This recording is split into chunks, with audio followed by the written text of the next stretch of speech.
I am on the cracked sidewalk outside the old train depot in Fairhaven, packing in front of the rusted bench where we used to split coffee and argue about who would pick up the dry cleaning. I am 32 and married to Elias, 36, the kind of man who remembers your mother's birthday without a calendar and never lets the gas gauge fall below a quarter tank. I have always been the one who speaks first and loudest, the one who assumes the world will rearrange itself around my whims. I did not notice how much of the weight he carried until the day I dropped it on purpose. It was a Saturday, warm enough for short sleeves, and we had met up with 2 other couples at the edge of the river where the old mill turns into a craft market. Elias had been coughing for 2 weeks straight, nothing dramatic, just a dry hack that interrupted his sentences.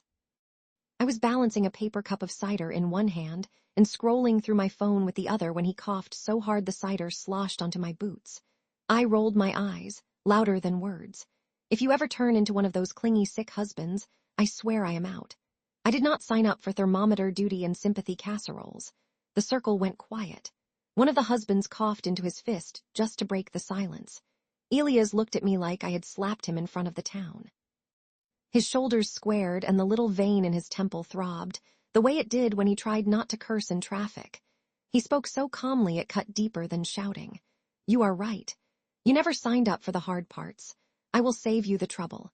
He turned and walked away along the river path, past the booths selling beeswax candles and handmade soap, until the bend swallowed him. I laughed it off, told the others he was being dramatic, that he would be back in 10 minutes with an apology and a cinnamon roll. They did not laugh with me.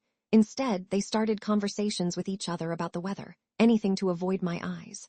The next morning I woke up in our apartment above the bookstore and found his side of the bed cold. He had taken the car and left a note on the counter. It said only, going to the clinic. Do not wait up. I told myself he was being childish. I texted him a thumbs-up emoji, then spent the day reorganizing my closet by color because that was easier than wondering why my chest felt tight. When he came back at dusk, he moved like an older man. He carried a small white envelope instead of dinner. I was on the stoop outside the building, scrolling through a group chat where my friends were planning a weekend trip to the coast. I did not look up. He stopped 2 steps below me. We need to talk. I kept typing. Can it wait? I am coordinating rides. He placed the envelope on the stair between us. I have pneumonia, early stage, but it can get worse. Doctor wants me on rest and antibiotics. I asked if I could stay somewhere quiet while I recover. You made it clear you do not want to be around a sick husband. I snorted. Come on, Elias, you know I was joking.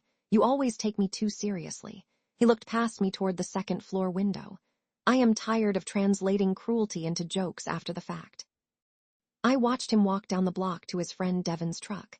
The envelope sat on the step, unopened.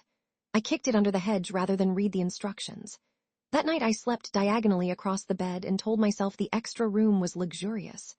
By the end of the week I started to notice small absences. No coffee brewed at 6:30, no fresh towels stacked on the bathroom shelf, no soft click of the front door when he came back from his evening run. I told myself I was enjoying the quiet. I posted a selfie on social media captioned "Peace at last" and went out for drinks with coworkers. I came home to an empty apartment and felt something close to victory. I tried calling him once, got his voicemail after 3 rings. I left a breezy message, hey, hope the man flu is not too tragic. Let me know when you are ready to apologize. He never called back. 2 weeks later, I ran into Devin at the farmer's market held in the old freight yard. He was loading kale into reusable bags, his jaw tight. I asked if Elias was ready to come home yet.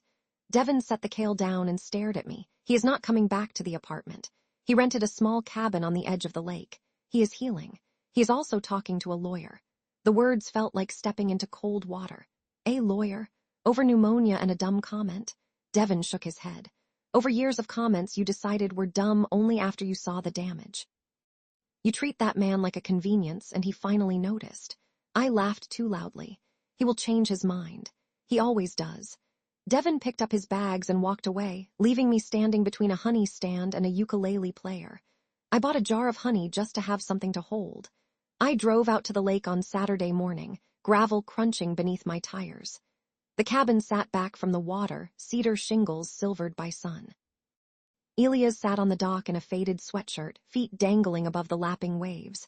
A pair of crutches rested beside him like silent witnesses. I walked down the slope. Hey, stranger. He looked up, eyes steady. I wondered when you would show. I sat, careful not to touch the crutches. This is silly. Come home, I will even make soup. He pulled a folded paper from his pocket and handed it over. Divorce petition. My name typed neatly above his. My throat tasted like rust. This is an overreaction, I said. One fight, one sickness, he interrupted. One fight, one sickness, and 1,000 smaller cuts you never apologized for. Remember our anniversary last year? You left me waiting at the restaurant because you lost track of time at spin class. Remember my birthday? You regifted me the same book I gave you the year before. Remember the night I came home from the accident on the interstate and you complained that my bandage looked gross? I do. I remember all of it. I tried to laugh it off. Everybody gets busy. He stared at the water. I am done being busy for someone who never shows up. I reached for his hand. He pulled away, stood up with the crutches under his arms, and walked back toward the cabin. The door closed with a soft click that sounded like a lock turning. I sat on the dock until the sun burned the tops of my shoulders.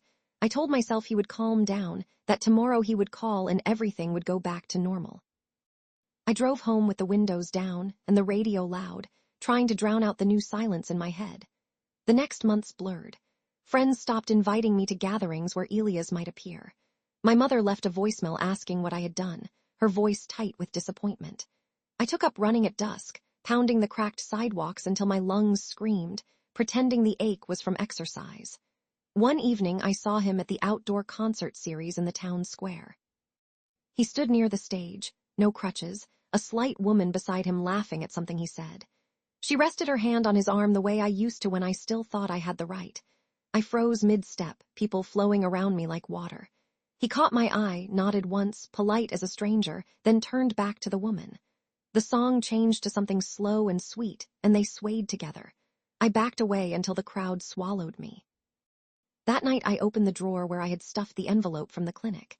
Inside was a second sheet I had never noticed test results, early markers for an autoimmune condition that could worsen with stress.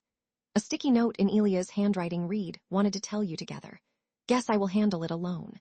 I sat on the floor until dawn, the paper trembling in my hands. I drafted long apology texts and deleted them. I drove past the lake and saw his truck gone, the cabin windows dark. I asked around and learned he had moved to the city, taken a new job, filed the final papers. Our mutual friend Leela met me for coffee at an outdoor patio and slid the signed decree across the table. She did not order anything for herself. I tried to make a joke. At least I am officially single before swimsuit season. Leela looked at me with something between pity and anger. He is dating someone who brings him ginger tea without being asked. Think about that. I walked home past the closed bookstore, past the depot where it started. The rusted bench was still there, but the coffee shop had gone out of business. I sat and watched the trains that no longer stopped here. I thought about all the times I had said I will leave if and realized the joke was on me. He left first, healthier without me, and I am the one left holding the echo. Tonight I sleep in the apartment above the empty bookstore, the bed still diagonal. I keep the unsigned divorce papers on the nightstand as a reminder. The honey jar sits unopened beside them, crystallized into something I cannot